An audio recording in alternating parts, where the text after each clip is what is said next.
Sabe aquela história de que um belo dia a gente cruza com alguém na rua, numa festa, ou sei lá, alguém apresenta assim um amigo, uma amiga para você e então os olhares se encontram, o coração bate mais forte, vocês começam a conversar e bum, né?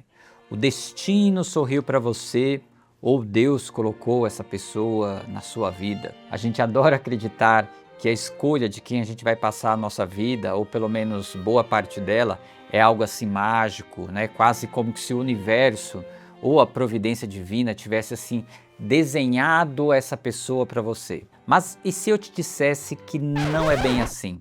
E se a razão pela qual você se apaixonou pelo seu marido, pela sua esposa, pelo seu namorado ou por aquele ex, sabe, que te deu tanta dor de cabeça, tem muito menos a ver com o destino e mais a ver com a sua infância, com o seu ambiente primário. E eu sei que você deve estar pensando aí que isso é uma coisa assim meio que clichê de psicólogo. A verdade nua e crua mesmo é que nenhum casal ele começa assim um relacionamento do zero. Quando você senta na mesa, né, para conversar com uma pessoa, sei lá, num encontro, né, num primeiro encontro, você não está sozinho nesse encontro. É bem capaz que atrás de você está ali seu pai, sua mãe, suas histórias, seus traumas, as negligências emocionais da sua infância. E quando você vai para a cama, então, nem se fala. Freud que dizia que quando um casal deita na cama, não são apenas duas pessoas ali, mas pelo menos umas seis, né? E calma que isso aí não tem nada a ver com aquilo que você está pensando. Então hoje a gente vai bater um papo profundo sobre como de fato acontece a escolha do parceiro. Bom, vamos lá. É inegável que a atração física importa, ok? A gente não vai negar isso aqui, sabe? Aquela atração inicial, o cheiro, o olhar, o tom de voz, a silhueta, tudo isso é uma espécie de imã, tá? Só que aqui tem um outro fator. A paixão, ela também é uma enxurrada química no seu cérebro. Por isso alguns autores comparam a paixão com uma espécie de entorpecente, tá? Então, paixão, ela é um fator importante, mas cá entre nós, paixão, atração física, sexo incrível não sustentam a vontade de construir uma vida com alguém. O que realmente faz a gente querer ficar, o que transforma, por exemplo, namorar em casar e viver junto com aquela pessoa, é um jogo psicológico extremamente sutil e sofisticado. Presta bem atenção nisso aqui, ó. A gente costuma achar que escolhe a pessoa que a gente quer, mas na realidade, quase sempre a gente escolhe a pessoa que a gente precisa. E precisa para quê, Daniel? Geralmente para resolver as pendências antigas. Todo mundo carrega uma espécie de bagagem emocional, certo?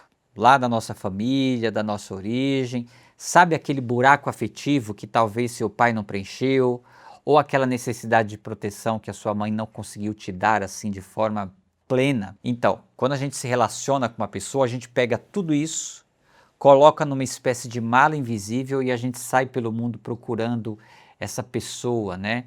Esse ser mágico que preenche, não é, as lacunas que ficou na nossa vida, na nossa história. E é aqui que a mágica acontece, ou o perigo acontece. Quando duas pessoas com malas emocionais que se encaixam, né, se encontram, rola o que os terapeutas de casal chamam de pacto íntimo.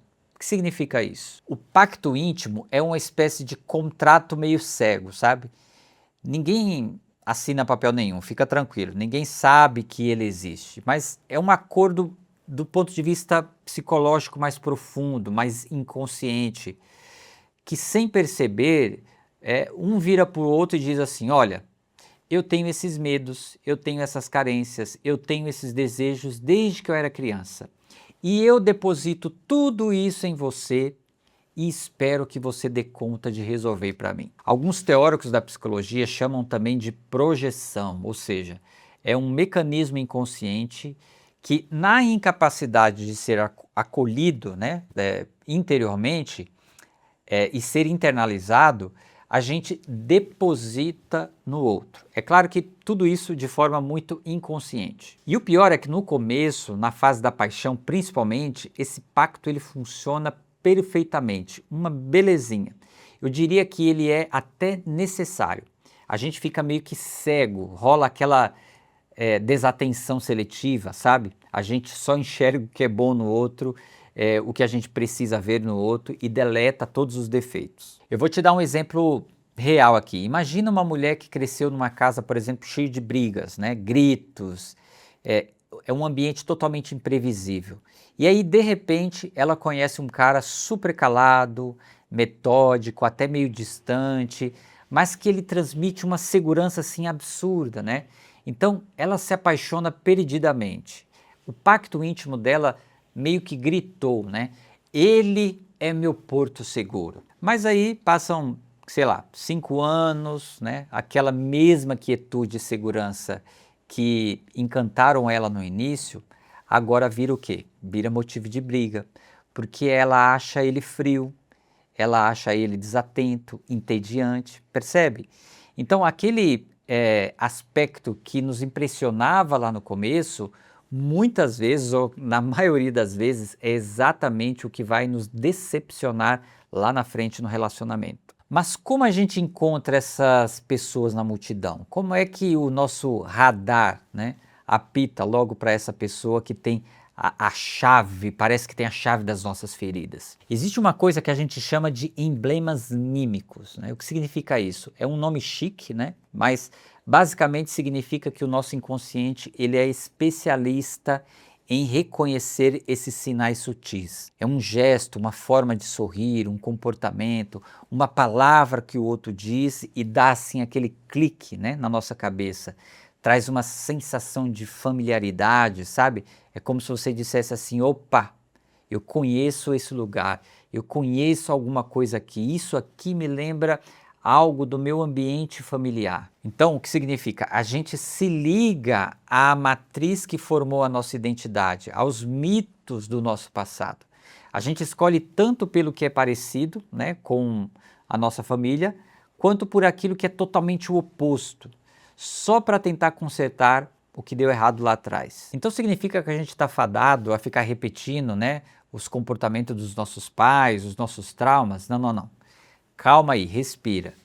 A atração inicial, a paixão, ela precisa dessa confusão toda. É importante você saber disso. É o que dá liga. Mas a passagem do amor, da paixão para o amor maduro, é aí onde o jogo vira. Para um relacionamento realmente ser saudável, né, principalmente aquele a longo prazo, a gente tem que abandonar essa ideia romântica quase que infantil da metade da laranja, sabe? Porque o objetivo de um relacionamento saudável não é encontrar a metade que te completa e se fundir com ela.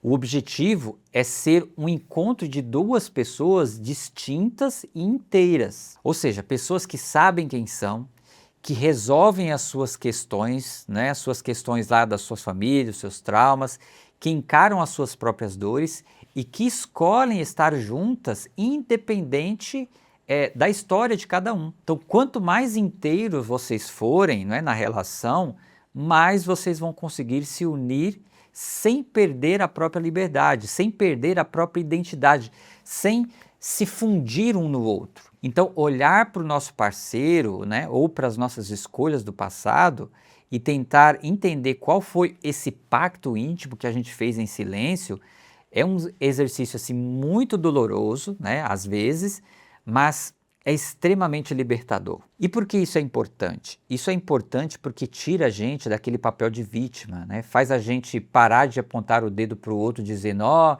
você mudou, né? Você não é mais a mesma pessoa. Faz a gente olhar para o outro, né? Para o espelho e perguntar assim, o que era aquilo que eu estava buscando em você para curar em mim? Então eu quero deixar essa provocação para você hoje. Pensa aí no seu relacionamento atual, ou naquele mais marcante que você teve. O que de fato te atraiu lá no comecinho? O que te era familiar nessa relação? E o principal, vocês ainda estão cobrando as faturas da infância um do outro? Vocês já conseguiram enxergar como duas pessoas diferentes, duas pessoas inteiras na relação? Então, se esse vídeo fez sentido para você, não esquece de deixar aqui o seu like, encaminha para aquele amigo ou para o seu parceiro para vocês assistirem juntos e conversarem sobre isso. Um abraço gigante, cuidem-se e até o próximo vídeo.